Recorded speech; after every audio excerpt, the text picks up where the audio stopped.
In the grand theater of the Second World War, amidst a clash of empires and ideologies, a single figure emerged from the British ranks, a man whose name would become synonymous with both brilliant victory and unyielding controversy: Field Marshal Bernard Montgomery.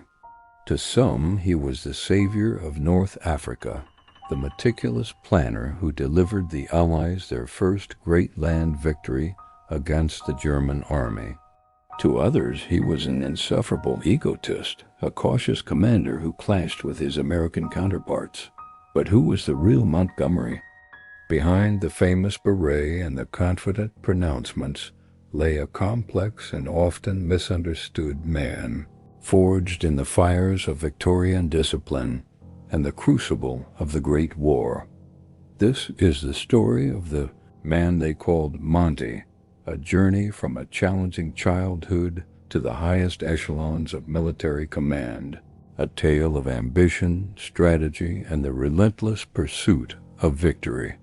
Bernard Montgomery was born in London on November 17, 1887, into a world of strict Victorian values. Seeking an escape and a path of his own, he set his sights on a military career. He entered the Royal Military College at Sandhurst, where his rebellious streak sometimes put him at odds with authority, yet his sharp intellect was undeniable. Upon graduating, he was commissioned into the Royal Warwickshire Regiment and shipped to India. It was there, under the blazing sun of the British Raj, that the young lieutenant began to hone the disciplined, teetotaling and non-smoking persona that would become his trademark.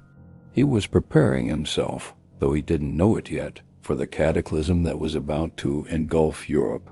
In 1914, the world plunged into the abyss of the First World War.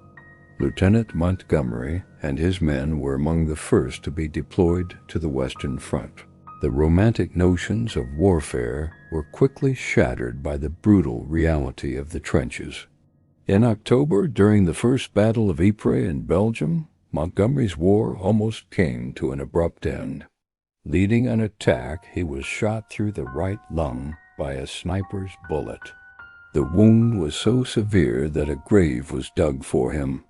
But with sheer grit and a bit of luck, he survived. The experience was transformative. As he recovered, he reflected deeply on the catastrophic leadership failures he had witnessed, the pointless slaughter of men sent over the top by generals far from the front.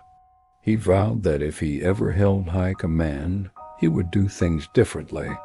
He would value the lives of his soldiers above all else, meticulously planning every detail to ensure victory with the minimum possible casualties. This conviction, born in the mud and blood of Flanders, became the bedrock of his military philosophy. He finished the war as a staff officer, his mind now a storehouse of hard-won lessons on the art of modern warfare. The 2 decades between the wars were a period of steady, if unspectacular, advancement for Montgomery. While the world grappled with the Roaring Twenties and the Great Depression, he was quietly climbing the rungs of the British Army's command ladder. He served in various staff and instructional roles, including a pivotal post at the Staff College, Camberley, where he refined and taught his evolving doctrines on training, leadership, and battle management. He was known as a taskmaster, demanding, precise, and often difficult to work with.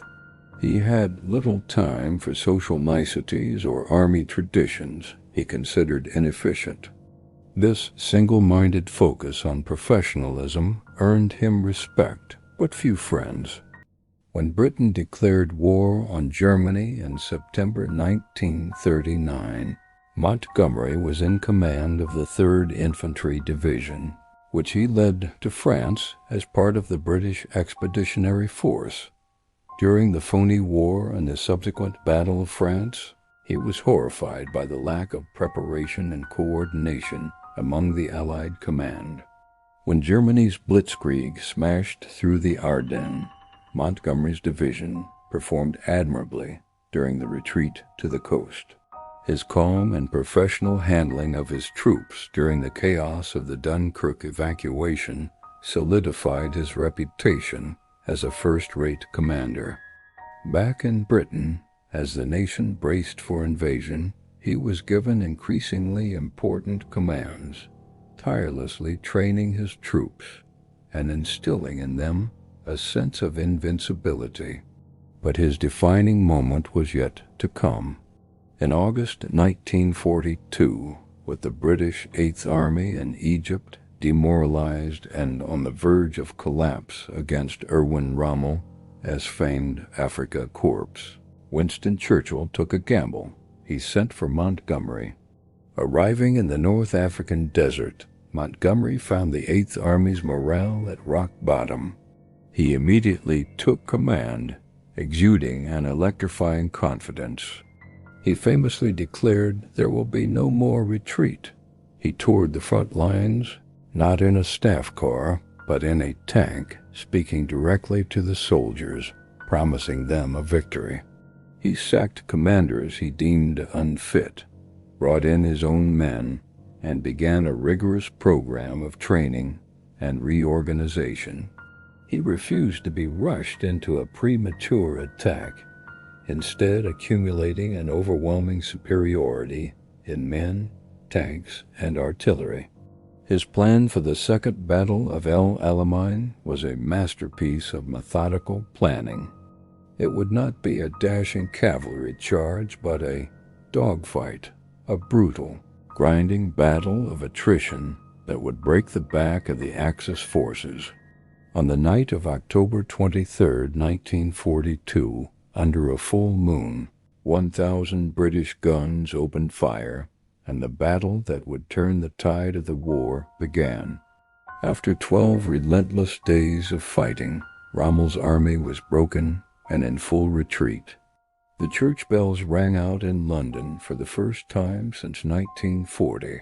Montgomery had given the Allies their first great land victory, and he was now a national hero.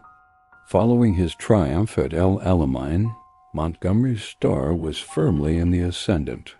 He led the Eighth Army in the successful invasion of Sicily and the subsequent grinding campaign up the Italian mainland.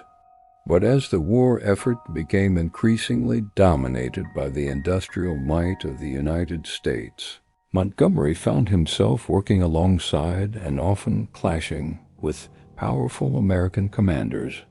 His meticulous, cautious approach contrasted sharply with the more aggressive improvisational style of generals like George S. Patton. These tensions came to a head during the planning for D-Day, the Allied invasion of Normandy.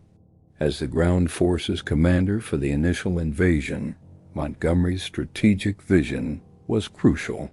He insisted on a wider landing front and more initial assault troops, a decision that proved vital to the success of the landings on June 6, 1944. However, his handling of the subsequent Battle of Normandy drew criticism, particularly from the Americans for what they saw as slow progress. His tendency to publicly claim credit and his often undiplomatic statements created friction with the Supreme Allied Commander, Dwight D. Eisenhower, straining the Allied coalition at the highest levels. This complex dynamic of brilliant leadership and interpersonal conflict would define the rest of his wartime career. After the war, Montgomery was showered with honors and became a global icon. He was made a field marshal and appointed chief of the Imperial General Staff, the professional head of the British Army. In this role, he oversaw the difficult process of demobilization and the restructuring of the Army for the new realities of the Cold War.